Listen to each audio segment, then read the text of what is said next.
berkumpul di gereja ini.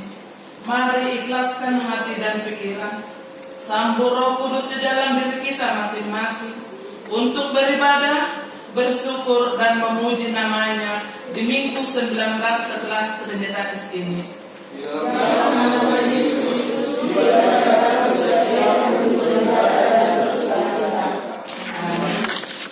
Di dalam nama Allah Bapa dan anaknya Tuhan Yesus Kristus dan nama Roh Kudus yang menciptakan langit dan bumi, kasih karunia dan damai sejahtera yang menyertai kita sekalian.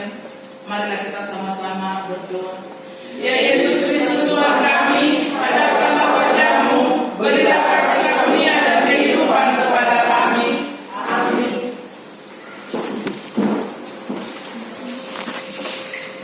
Mari kita angkat pujian dari GNKRI nomor 27 ayat 1 dan 2.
Timotius 2 diawali dari ayat 1 hingga ayat 13. 2 Timotius 2 diawali dari ayat 1 hingga ayat 13. Mari kita bacakan secara responsoria. Kami akan membacakan ayat yang pertama.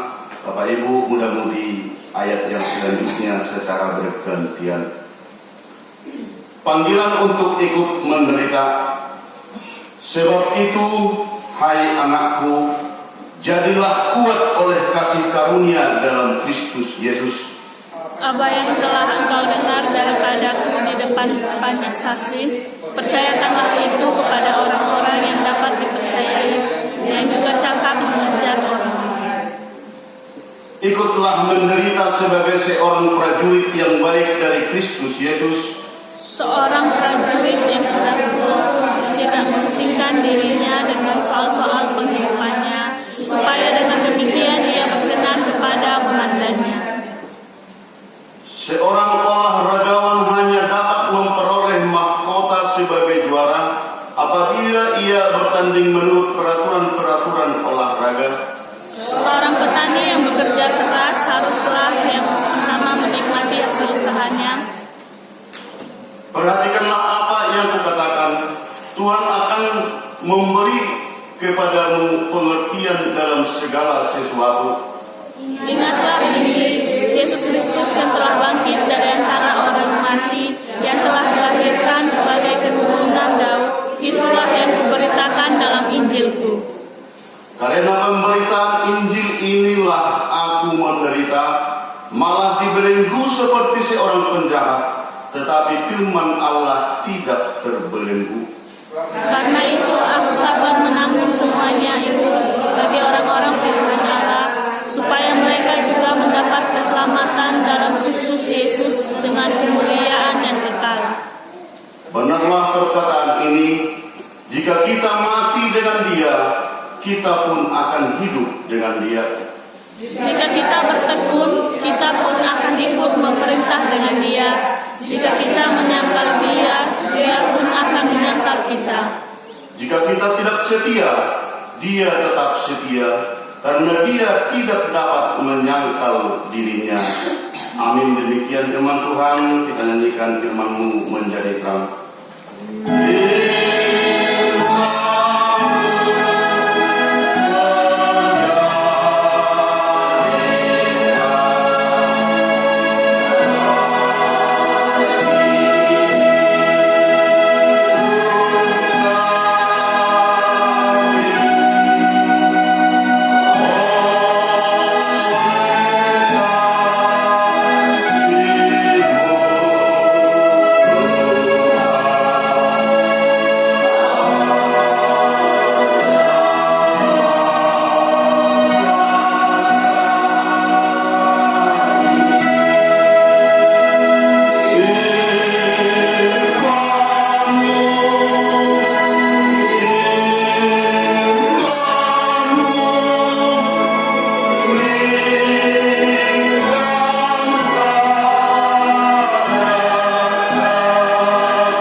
Sangat pantas kita bersyukur kepada Tuhan.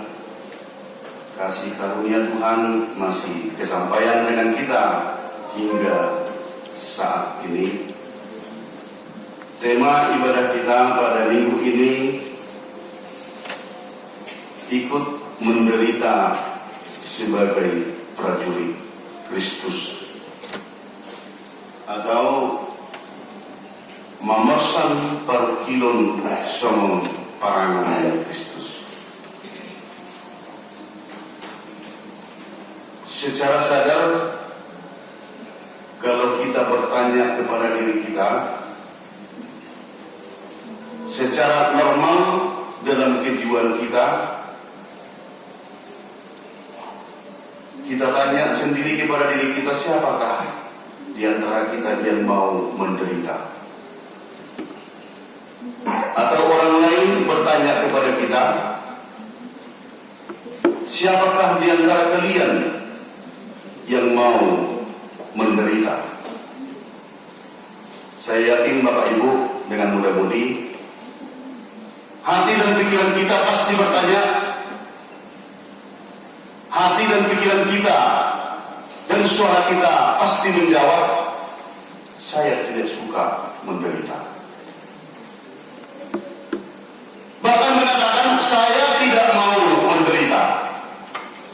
Ini jawaban secara sadar dari pribadi lepas pribadi di antara kita. Bapak Ibu yang dikasihi oleh Tuhan, terkait dengan tema yang sudah diuraikan tadi, ikut menderita sebagai prajurit Kristus, sebentar kita melihat atau membayangkan atau merefresh kembali, mungkin sudah sama-sama kita mengetahui bagaimana hidup seekor burung elang. Mungkin di sekolahan atau melalui cerita itu sudah sering kita dengarkan bagaimana seekor elang hidup dan mempunyai keturunan. Ternyata kalau seekor elang sudah mempunyai anak di sarangnya, beberapa minggu bahkan menjalani bulan, anaknya ini tadi sudah mulai mempunyai sayap dan sudah mulai bisa melangkah keliling-keliling di sarangnya itu tadi. Hari berikutnya sudah mulai mengepak-ngepak sayapnya. Apa yang terjadi? Maka sang induk dari elang ini tadi sudah mempunyai suatu program atau rencana bagaimana melakukan yang terbaik dengan anaknya itu tadi. Sesudah mulai elang ini, anak elang ini sudah mulai bisa terbang, maka tanpa berpikir panjang bahwa induk daripada elang ini akan menghancurkan sarangnya itu tadi, membuangkan bahkan ke tanah. Sesudah sarangnya ini Bapak Ibu dibuangkan, maka induk elang pun membawa anaknya itu terbang ke tempat yang tinggi,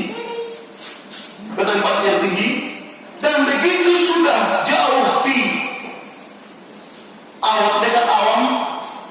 dekat awan, anaknya yang sudah bisa mulai mengepak-ngepakkan sayapnya itu tadi dilepaskan secara seketika. Apa yang terjadi Bapak Ibu? Anak elang ini pun berusaha dan berjuang dan betul-betul bagaimana dia supaya jangan jatuh langsung ke tanah, bagaimana supaya anak elang ini supaya jangan langsung mati seketika.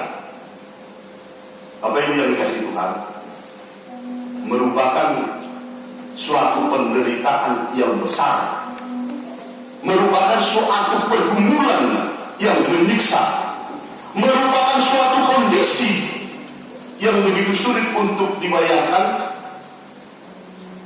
Anak elang yang masih berputar-putar di sekeliling daripada sangkarnya itu tadi langsung dibawa oleh induknya terbang jauh di atas dan dilepaskan dari sana. Induk elang pun berterbangan Bapak Ibu, sementara seturut dengan kemampuan daripada anak elang itu tadi, beberapa kali dia sudah tidak sanggup lagi. Anak elang ini tidak mampu lagi mempergunakan tenaganya yang ada, bahkan hampir jatuh terhempas ke tanah. Tetapi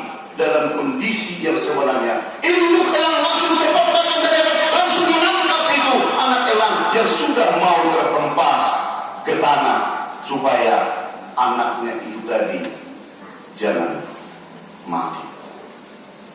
Pelatihan cara yang seperti itulah yang selalu dilaksanakan oleh burung elang, sehingga anaknya bisa dikatakan suatu bangsa burung yang bisa terbang begitu jauh dan begitu tinggi.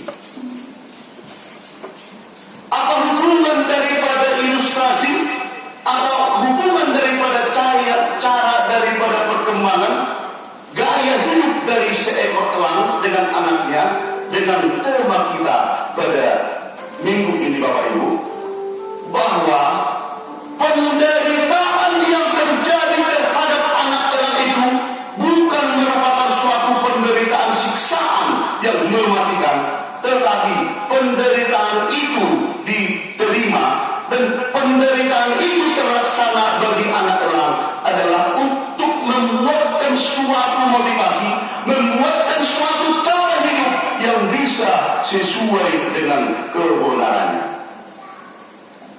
Dan inilah yang dikatakan itu tadi, ikut menderita sebagai prajurit Kristus. Penderitaan yang dirasakan oleh anak-anak itu tadi bukan penderitaan kematian, bukan penderitaan pembunuhan, tetapi berdasarkan dengan penderitaan yang dilakukan oleh induknya itu tadi, membuatkan suatu yang besar, membuatkan suatu yang indah untuk kehidupan anak elang itu tadi. Seperti itulah khotbah kita pada saat ini Bapak Ibu, yang disampaikan oleh Apostel Paulus terhadap rekamannya atau mitra pelayanannya, yaitu Timoteus. Hal itulah yang terjadi, ilustrasi atau kejadian yang seperti itu yang disampaikan oleh Paulus terhadap rekanan pelayanannya atau mitra pelayanannya, supaya jangan menghindar, supaya jangan lari dari penderitaan yang ada di dalam menyebarluaskan ataupun menyampaikan firman Tuhan. Paulus mengabarkan Injil di Asia bukan sendirian. Paulus memberitahukan firman Tuhan bersama dengan teman-temannya, bersama dengan mitranya, termasuk itu yang paling muda saat itu, yaitu Timoteus.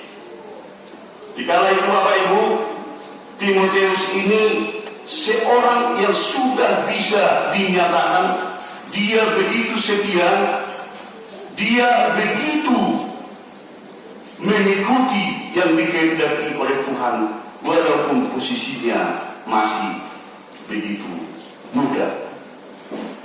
Timoteus cucu daripada yang bernama Lois, putra dari Oniki, menunjukkan suatu keteladanan, keteguhan untuk memberitakan kebenaran firman Tuhan, memberitakan kasih karunia dari Tuhan Yesus Kristus.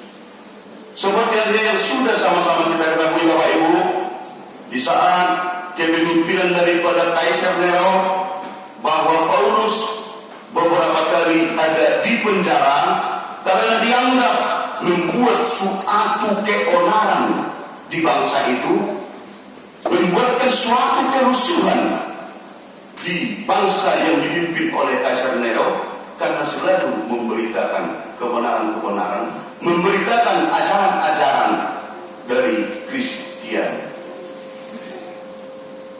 Paulus tahu sebenarnya hal-hal apa saja konsekuensi yang akan dihadapi oleh Paulus kalau dia tetap berjuang, kalau dia tetap melaksanakan pemberitaan firman Tuhan, kalau dia tetap menyampaikan ajaran-ajaran dari Tuhan Yesus terhadap orang-orang yang mau mendengar. Konsekuensi ini betul-betul dia ketahui, tetapi Paulus tidak pernah merasa takut, bahkan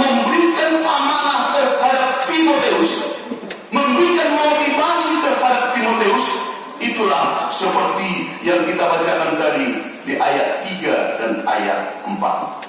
Ikutlah menderita sebagai seorang prajurit yang baik dari Kristus Yesus. Kata-kata itulah yang datang dari Paulus. Kata-kata itulah yang datang dari Paulus untuk memotivasi kondisi daripada seorang Timotius yang masih muda itu tadi. Ayat 4, seorang prajurit yang sedang berjuang tidak memusingkan dirinya dengan soal-soal kehidupannya, supaya dengan demikian ia berkenan kepada komandannya. Itu yang pertama, Bapak Ibu, yang disampaikan oleh Paulus terhadap Timotius. Yang kedua, yang disampaikan seperti yang sudah kita bacakan tadi di ayat 5, seorang olahragawan hanya dapat memperoleh mahkota sebagai juara apabila ia bertanding menurut peraturan olahraga. Kiasan-kiasan yang begitu mengena, contoh-contoh yang bisa diterima oleh Timotius disampaikan oleh Paulus supaya jangan langsung melemah, supaya jangan stres, supaya jangan menyerah dengan kondisi pergumulan atau penderitaan yang dialami oleh Timotius. Itu yang kedua. Yang ketiga, Bapak Ibu, seperti hanya yang dikatakan di ayat 6, seorang petani yang bekerja keras haruslah yang pertama menikmati hasil usahanya. Artinya dalam kondisi ini, Bapak Ibu, contoh atau ilustrasi yang disampaikan oleh Paulus terhadap mitra pelayanannya itu tadi bukan hanya dari satu sudut, bukan hanya dari suatu cara pandang, tetapi dikatakan ada tiga yang menjadi suatu bahan memotivasi, merefresh pemikiran daripada Timotius yang sudah merasakan penderitaan karena menyebarkan ataupun melaksanakan pelayanan, melaksanakan pemberitaan firman terhadap orang-orang yang mau mendengar. Bapak Ibu, saudara-saudara seiman, dalam kondisi ini ada penegasan. Begitu Paulus memotivasi Timotius, ada penegasan yang disampaikan oleh Paulus, penegasan yang disampaikan dengan betul-betul secara akurat, seperti halnya yang sudah kita bacakan di ayat 7 tadinya. Perhatikanlah apa yang kukatakan, Tuhan akan memberi kepadamu pengertian dalam segala sesuatu. Tuhan akan memberikan pengertian dalam sesuatu. Yang berarti kalau mau mengerjakan secara total, mau mengerjakan secara sesuai dengan kebenaran, bahwa Allah akan tetap menguatkan, Allah akan betul-betul tetap menopang, Allah akan tetap betul-betul menyertai jikalau kita laksanakan dengan sebenarnya. Suatu contohnya, bagaimana kita mau mengharap hasil yang besar di dalam bertani, sementara yang kita laksanakan asal-asalan. Hal-hal seperti itu disampaikan oleh Paulus kepada Timotius, memotivasi agar apapun yang terjadi, yang dikerjakan itu tadi, supaya jangan patah semangat. Bahkan kalaupun datang penderitaan, Allah akan tetap menopang.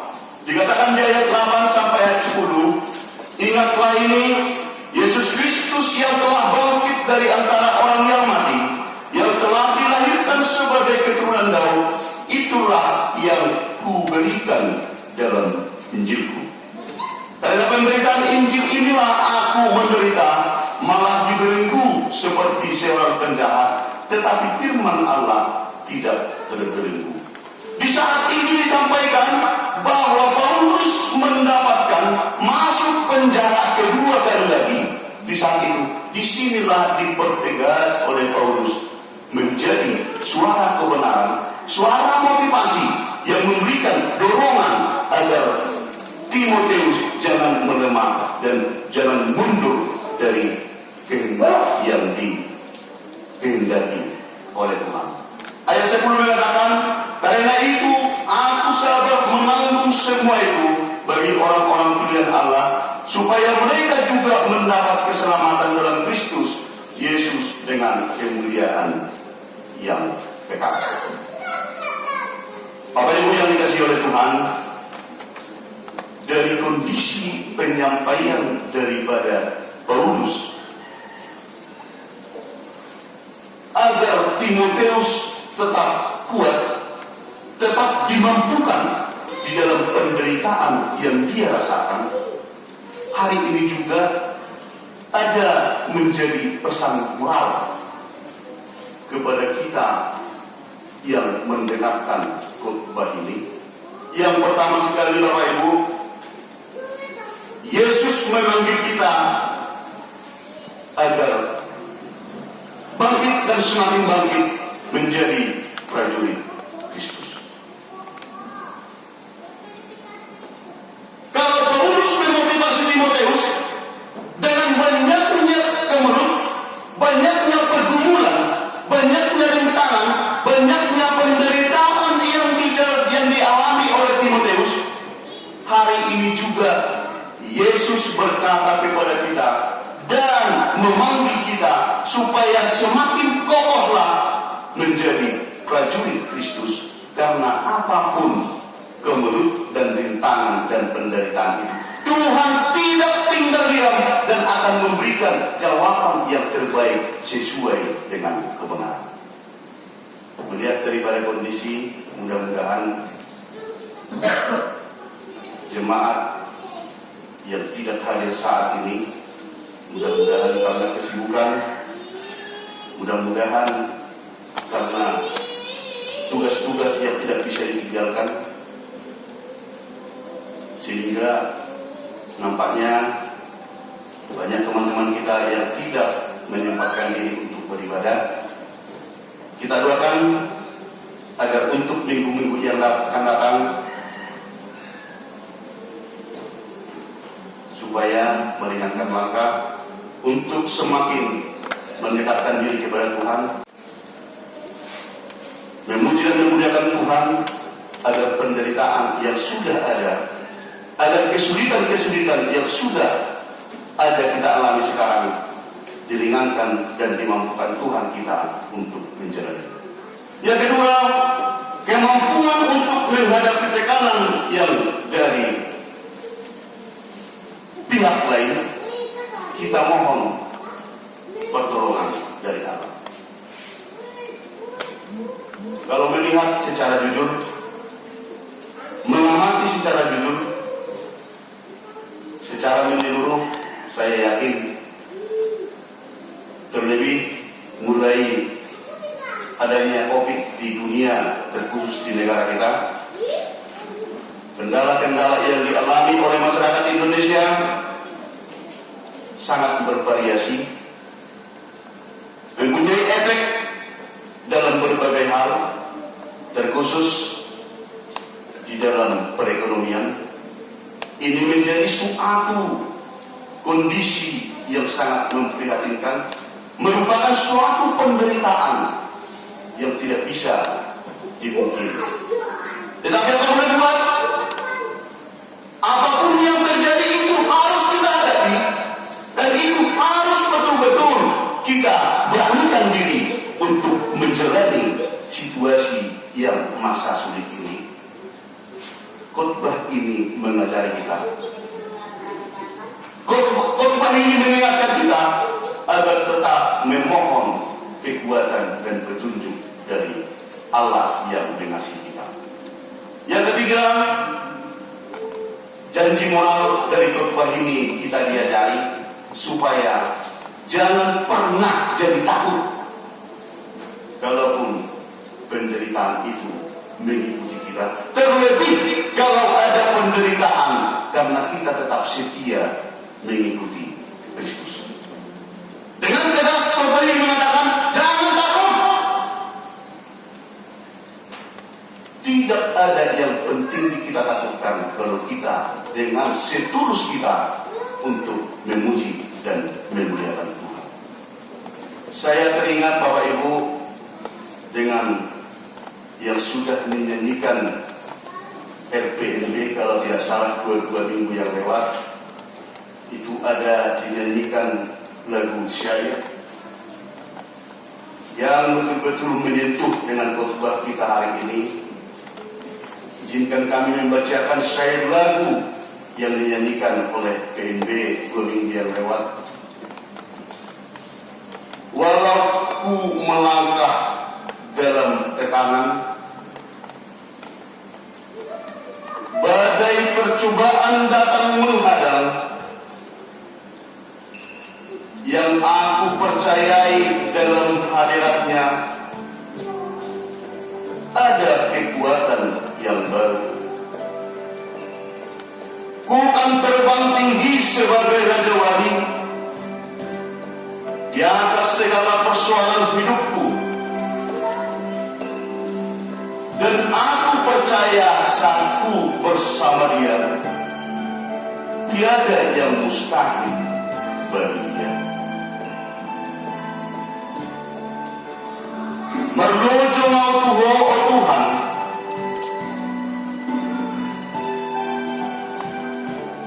apa ironi gok giro hati, ko hapo sakti utiyo totong, lembar gugur ahu di bayin ho, tikijupang ahu di halubutani, nang galubang pe ganggu rohapi,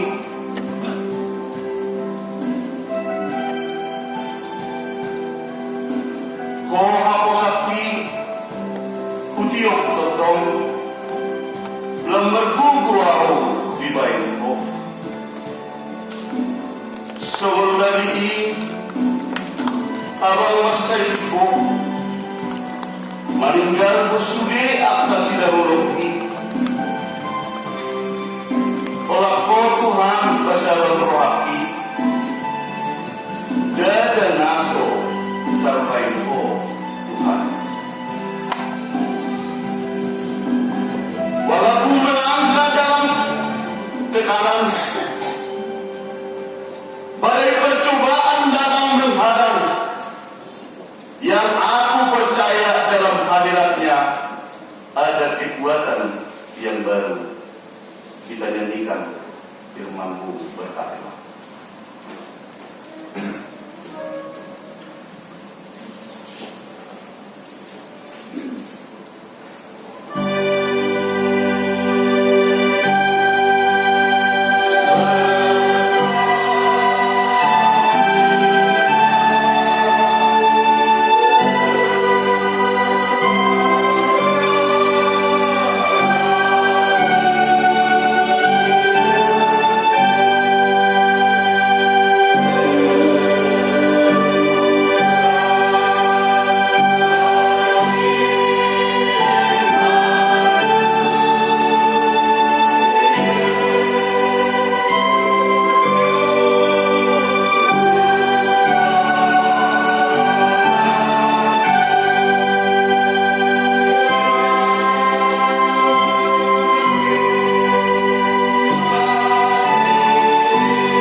informasi untuk kita semua selama 1 minggu. Yang pertama, jadwal ibadah katedral. Maaf Amina, sebelumnya kita buka minggu hari ini, Minggu 3 Oktober 2022 dengan tema ikut menderita sebagai pengikut Kristus, mana mengosong para pilus, memanfaatkan Kristus. Seperti biasa, jadwal ibadah katedral dan katedral, pokok untuk gereja dan organisasi mana pertanyaan. Evaluasi kita lihat, atau pertanyaan kita lihat harinya, sekolah minggu juga, PPR, RPP, bisa kita lihat satu waktu dan jamnya. Statistik ada jemaat juga bisa kita lihat nominal 10 tinting atau pengumuman. 1. Ibadah minggu, memperhatikan mengikuti informasi kesehatan nasional dengan mengikuti aturan pemerintah, pimpinan AKI dan pihak terkait dihimbau agar kita dapat mengikuti protokol kesehatan. Juga amanginah yang sangat perlu kita ikuti perkembangan sekarang untuk obat-obatan yang berupa sirup-sirupan untuk anak-anak juga harus kita perhatikan, dan mungkin itu setelah sudah dicabut dari aturan pemerintah supaya kita tidak menggunakan dulu yang sirup-sirupan, baik itu yang mungkin kita dapatkan informasi-informasi di grup WA kita. Oleh karena itu jangan dulu. 2. Sarana dan prasarana pelayanan AKI Penerangan. Pimpinan dari Jemaat AKI Penerangan menyampaikan terima kasih banyak kepada seluruh jemaat dan simpatisan yang tetap setia beribadah di rumah dan di gereja kita, yang dapat berkomunikasi menyampaikan persembahan bulanan dan ucapan syukur kepada Tuhan melalui AKI Penerangan. Doa kita, Tuhan semakin memberkati kita semua dan menambahkan rezeki kepada kita semua. Evangelisasi mana ibadah keluarga. Pada 20 Oktober 2022 kita akan laksanakan ibadah keluarga atau evangelisasi di rumah abang guru kita, keluarga Situa Pimanalu Inang Posyota. Alamat Jalan Lintas RT 8 Lingkar Barat, masuk seperti biasa setengah 8 WIB. Mungkin kita sama-sama mengetahui Amina tempat amang guru yang baru. Juga ibadah minggu 30 Oktober 2022 dilaksanakan dengan bahasa Batak. Amina mengingat pasangan kita ada 3 kakak lagi yang belum melaksanakan evangelisasi atau ibadah keluarga di rumahnya. Oleh karena itu Amina yang belum dapat boleh nanti ke konsistori untuk menentukan jadwal ibadah pasangan di rumah Amina. Kalau kami data Amina ada 3 kakak lagi yang belum mendapatkan roster untuk ibadah keluarga. Oleh karena itu kerinduan kami semua jemaat dapat terlayani dengan baik dari gereja AKI Penerangan. Yang keempat adalah harian yang juga kalau kita 1 mingguan Amina ini kita bawa ke rumah kita masing-masing upacara kita, dan kita semakin tambah-tambahkan iman dan kesetiaan kita dengan membaca firman Tuhan setiap hari.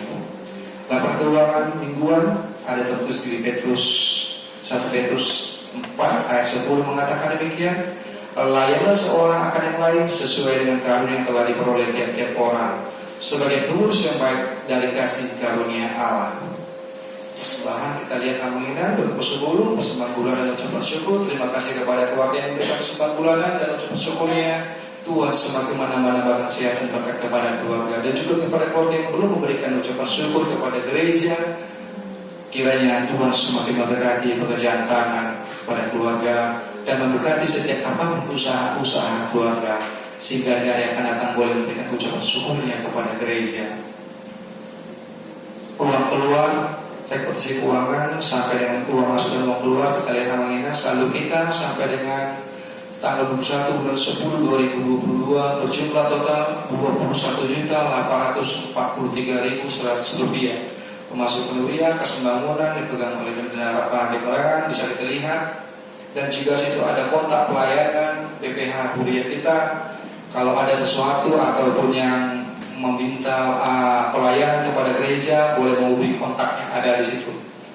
Terus kita bawa doa kita, uang AKI Penerangan yang boleh dipegang alam tabungan yang kosong-kosong segera dikembalikan, karena kekuatan doa kita memampukan untuk membuka hati jiwa pikir seseorang untuk berbuat baik di jalan Tuhan.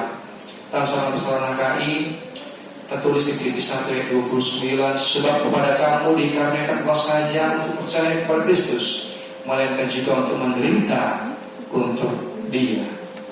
Pimpinan jemaat, para ladun setelah menjadi jemaat AKI Penerangan mengucapkan selamat untuk ibadah dan tempatkannya serta selamat ulang tahun bagi merayakan seminggu lewat. Tuhan Yesus memberkati kita semua. Shalom. Mari kita satukan hati kita berdoa.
Engkaulah sumber segala berkat dalam hidup kami.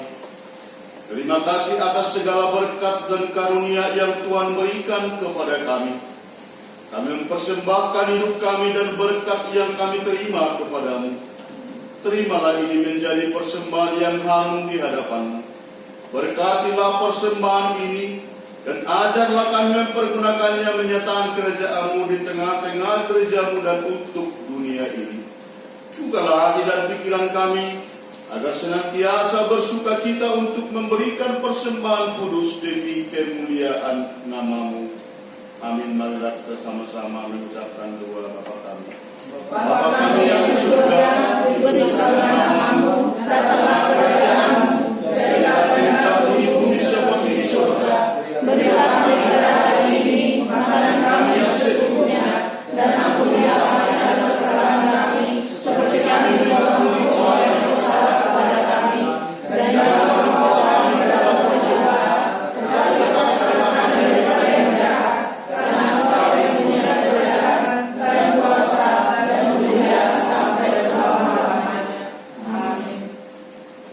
agar kita pulang ke rumah kita masing-masing membawa damai sejahtera. Marilah kita sambut berkat dari Tuhan.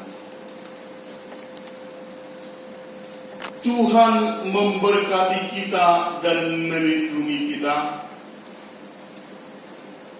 Tuhan menyinari kita dengan wajah-Nya dan memberi kita kasih karunia. Tuhan menghadapkan wajah-Nya kepada kita dan memberi kita damai sejahtera. Amin.